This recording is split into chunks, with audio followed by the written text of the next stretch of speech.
Well, welcome everyone. Welcome to Office Hours with Michael Kitces. So a few weeks ago, we did an Office Hours segment on what to do if you find yourself in a financial planning job that you want to leave. Maybe it wasn't a good personality fit with the advisor. Maybe you were supposed to be a succession plan, but the founder doesn't seem to ever actually want to retire.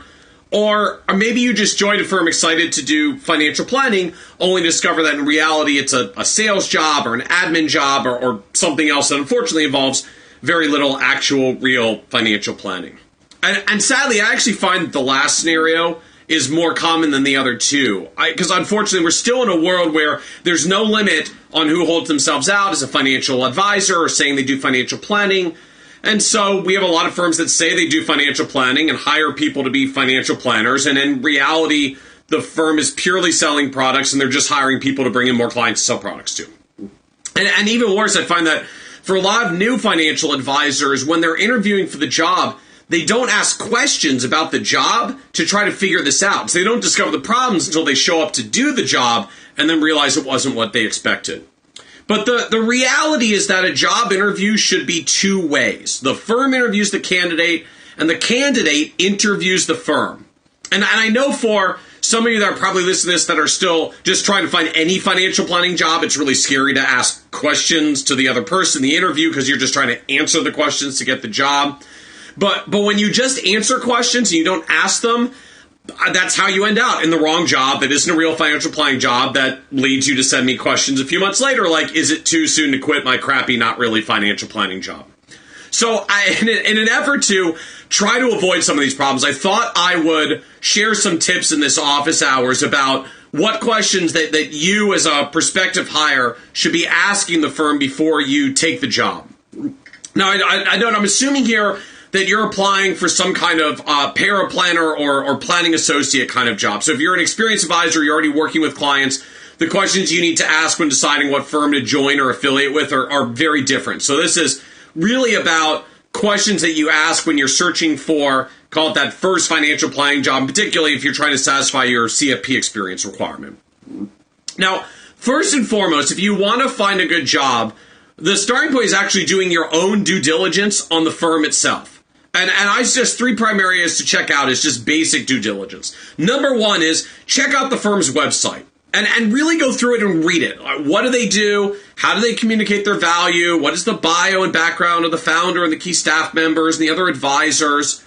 Now, the reality is that a lot of advisory firms, including actually some very good ones, still have some pretty old, mediocre websites. So this won't, unfortunately, always be great perspective on the firm. But even if it's not a very new and modern website, that actually still says something about the nature of the firm and what you're getting into, perhaps an area you can offer to help them out with if you get the job. But also, footnote for advisory firm owners who are maybe listening in on the office hours today, this is yet another reason why you really, really need to update your website if you haven't. It's not just that an outdated website hurts your ability to get clients and damages referrals who get referred to you and come to check out your website and then find out it looks old and leaves a bad first impression. But an old and outdated website hurts your ability to attract new talent too, because they also see an old, outdated website and start to question the professionalism of the firm. Number two on your due diligence. Look up regulatory information about the advisor and their firm. You can search for their name on BrokerCheck. You can see if there are any infractions. If they're an RIA, you can look up their Form ADV, download a copy of Part 2, which is basically the advisory brochure that explains what they do, and read it and actually understand what they do. It'll get you some perspective of the firm, and trust me, the people who are considering whether to hire you will likely be impressed that you actually did your due diligence and read their ADV and looked up what's going on with the firm, because most candidates don't. Number three, make sure you actually get a copy of the job description and read through it. What does it say you're going to be doing? If there is no job description, frankly, that's warning sign number one.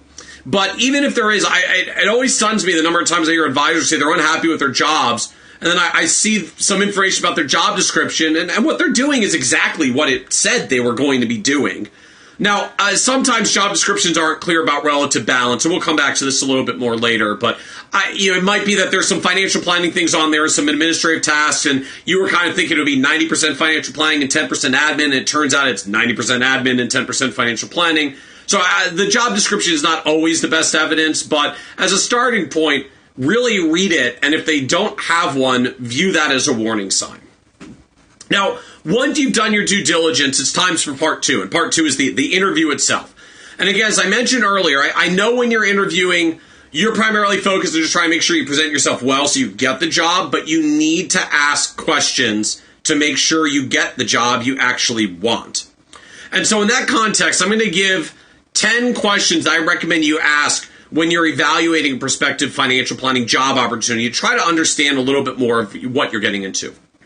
So question number one, what financial planning software do you use? Just ask, are they using one of the major platforms like Money Guide Pro or eMoney Advisor or Naviplan? Are they using a newer solution like Advisor or Right Capital? Or are they using their own homegrown financial planning tools in Excel that they built out over time? Now, almost any of those can be at least reasonable. Firms that build their own homegrown financial planning tools may be a little bit behind on the technology curve, but they're taking planning pretty seriously if they put that much energy and resources into creating it.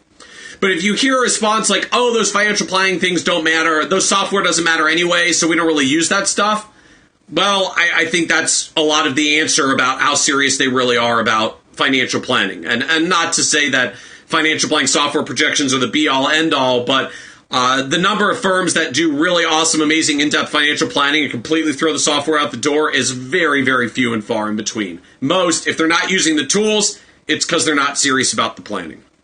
Now, because that question number two is what proportion of your clients go through comprehensive financial planning with you? Ask them that, like how many of your clients actually do financial planning with you? Because the key here is to recognize there are a lot of firms that say they do financial planning, but the reality is that they only do it occasionally, maybe if clients ask. I mean, they put it on their website because it's a cool thing to say, but it's not part of their core value proposition. It's not what they focus on, which means you probably won't be doing much financial planning in your job because apparently there isn't much financial planning being done. Now, the reality is few firms actually get like 100% of their clients to go all the way through the financial planning process, so don't expect a perfect number here. But you do want to hear like 90% of them go through, or at least 75% of them go through. If you start hearing, well, about half of our clients do the financial planning, that starts to sound more like a firm that says, we do the planning when someone asks, not we're focused on doing the planning. And that becomes another warning sign that your opportunities in doing financial planning are going to be limited. Question number three, how often do you typically update your clients' financial plans? Now, the real question here is about whether the firm actually views financial planning as something they do on an ongoing basis or just like a physical document they create and produce and deliver once. But you can't really ask them like, well, how seriously do you take financial planning? But you can ask, how often do you update your client's financial plans? So the firm doesn't really spend any time and effort on ongoing financial planning. It's probably not going to be a great opportunity for you to learn to do financial planning. Now, in practice, a lot of firms will say they do ongoing financial planning, but that may be not much more than like we meet with our clients periodically and they ask us some questions and we answer them. So that's part of why you ask about doing financial plan updates, because there's a little bit more work involved, and firms that are actually doing plan updates of some sort much more likely to be serious about planning. Now, the caveat is that people's lives only change so much, so even a lot of very good firms aren't necessarily going to say like, oh yeah, we do it every single year for every client, because sometimes the projections just don't change that much and their lives didn't change that much.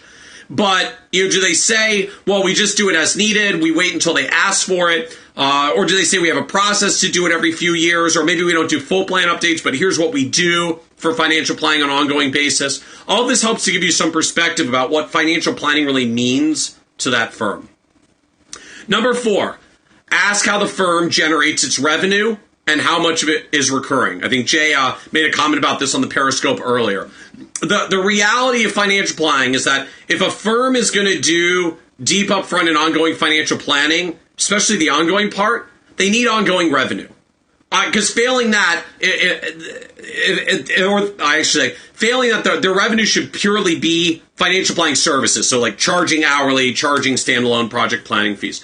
Firms that generate most of their revenue from upfront product sales or commissions have a financial incentive to do the amount of work necessary to sell the product and move on, and unfortunately tend to focus less on deeper financial planning and ongoing financial planning.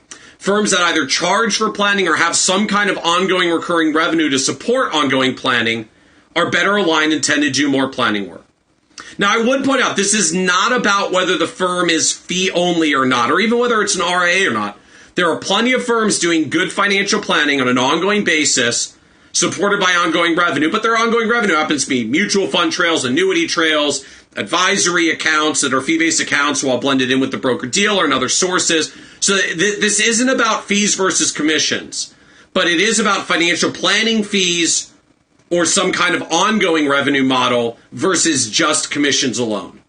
The more levelized the compensation of the firm is, the more likely it is that they're going to reinvest in the relationship and do more financial planning because they need to do something to provide ongoing services to keep their clients. That's the essence of a recurring revenue model. Question number 5. How much has the firm grown over the past 1 and 3 years, either in terms of revenue or staff or AUM, however they manage it? Because if you want a financial planning job with upside, you need to be at a firm that's growing with upside. Firms that aren't growing just don't have much incentive to invest in you as a team member. And if you do grow and improve, they won't know what to do with you because there's nowhere to move up if they're not growing. So ask about growth. Ideally, ask about revenue. Not all firms will share revenue, but if they're an RIA, you can ask about AUM. Failing that, you can just ask about staff. Have you been hiring anybody in the past year or the past 3 years? Because if firms are growing and serving more clients, they need to hire more people, and that's a good proxy. But from your perspective, the more growth, the more opportunity for you. Question number 6. Got to use 2 hands now. Where did the new client growth come from? Where do you get your clients? Because if the firm is growing, it's not just a matter of whether it's growing, but whether it's growing sustainably. So, do they really generate a steady flow of new business from referrals? That's good. Better yet, do they actually have some kind of systematic marketing process? Whatever it is, maybe they're doing seminars, maybe they got a radio show, maybe they figured out digital marketing, maybe they got a niche, whatever it is. But do they have some kind of engine to sustain the growth? Because for some firms, their big growth year could be we landed 2 really big clients, boosted revenue, allowed for some hiring, lifted the bottom line, but it's not sustainable because whales don't fall in our lap every day. So the more sustainable the growth and the more that the firm has a growth engine, the better the odds you're going to have opportunities in the future. Question number 7. Whose clients will I be working with? This is an important question for several reasons. First, it just literally tells you who you're going to be working with. Is it the person you're interviewing with? It's some other advisor in the firm. But it also starts telling you about the staff structure. Will you support one advisor's clients, several advisors, all the clients of the firm? You may even have a good follow-up to this, which is, well, how many clients would that be? If the firm answers 50 or 100 or 150, you're going to have a lot of clients to learn from. If the firm answers 250 or 300 or 500, they're probably not serious about financial planning because it's too many clients for any one advisor and paraplanner to serve with any kind of in-depth planning relationships. And if the firm says, well, you'll be working with your clients, the ones you get, run away fast. It's not a financial planning job. It's a sales job to get clients. Question 8. Are there any times I would be involved with clients or prospects directly?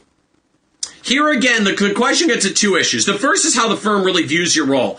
All right, if you're really going to be engaging on financial planning issues and growing, the answer should be at least some time with clients. It may not be a huge amount, especially in the first year, but ideally some, or at least a clear path to it. Because firms that are serious about financial planning, they want you in the meeting. You may not talk much, but you can take notes, you can follow up on financial planning issues that arise, and you can learn by watching an experienced financial advisor. But if the firm says you'll never be involved in meetings, that's a warning sign it may be more of an admin job. And if the firm says you'll be involved in the meetings for your clients, because you get them and you get to meet with them, then once again, run away. It's not a financial planning job. It's a sales job to get clients. Question 9. Can you describe what I would be doing in a typical week in the firm? For most jobs, it's hard to describe a typical day because there's a lot of variability. But whoever's interviewing and the firm owner should be able to describe at least a typical week. So how much is spent on administrative duties? How much are internal meetings, which is actually a good sign because growing firms have to create infrastructure, including internal meetings. I know not everybody loves doing meetings, but it's actually a good sign of a growing firm. How much is spent doing financial plans? How much is spent in client meetings? And again, if the firm says any of your time is, well, this is the time where you go and get your own clients, and then you can do your financial planning for them, once again, not a financial planning job. That's a sales job to get clients. Now, last but not least, question number 10. Do you think it's important for me to get or have CFP marks? This is a very good question to get at the core culture of the firm and its beliefs around financial planning. Because firms that are serious about financial planning are generally pretty serious about the CFP marks. If it's a CPA firm, they may say the PFS credential instead. But the firm says all those designations don't really matter. You don't need them to get clients. What they're really saying is we're more about sales and getting new clients than really doing financial planning. And now you can kind of guess what your job's going to be. Because if the firm is really serious about financial planning, of course, they want their people to get designations like CFP certification. Otherwise, they're giving advice without any training. That's a lawsuit waiting to happen for you as a firm owner. Now, this doesn't necessarily mean they'll say, oh, yeah, we love the CFP and we'll pay 100% for it, or that you should expect that. They may want you to have some skin in the game. They may say that they still expect you to come to the table with some dollars or some time or some effort. But the question is just whether they think it matters at all. Financial planning-centric firms think the CFP matters. Sales-oriented firms, and generally the ones you want to avoid for your first financial planning job, usually don't care about designation credentials because they're just trying to get clients. Now, the reality is there's no perfect answer to all these questions. Most advisory firms are small businesses, and the reality is, some may give you slightly better answers to some questions than others, maybe about the depth of planning, but you should at least find these questions helpful to figure out what the job is really about and whether the firm is really serious about planning or if this is really just a sales job to get you to try to get clients for the firm where they don't even care if you succeed or not. Because if you get a few clients and fail, they keep the clients if you leave, so it was growth for them. So hopefully questions like these will help you avoid falling in the trap. Now, it's important to note as well, because I got to say it once more, I did not suggest that you have to find a fee-only RIA to do this. I know it's a popular thing to do right now. I know a lot of you coming out of financial planning programs hear this. Good financial planning doesn't only happen in RIAs. And frankly, there's some fee-only RIAs that are really just purely investment focused and will do no financial planning whatsoever. So be wary of getting caught into labels about product channels or compensation models. What matters is whether they're getting paid for planning or they have a recurring revenue model that supports their reinvestment into planning. That's what drives a planning focus. And these 10 questions should get you a much better sense of how serious the firm really is about financial planning and your opportunity there, regardless of whether it's an RIA or someone under a broker-dealer.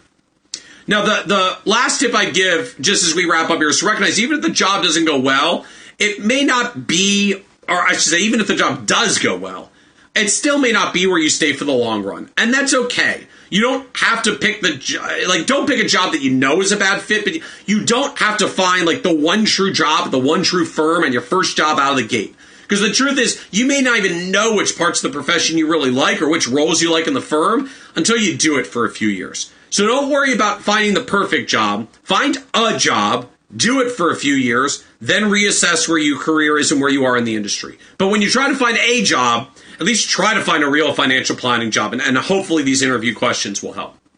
So thanks for hanging out and joining us today. This is Office Hours with Michael Kitces. Normally 1 p.m. East Coast time is on Tuesdays, but I was tied up a little today, so we're doing it a little later. Thank you for joining us, everyone, and have a great day.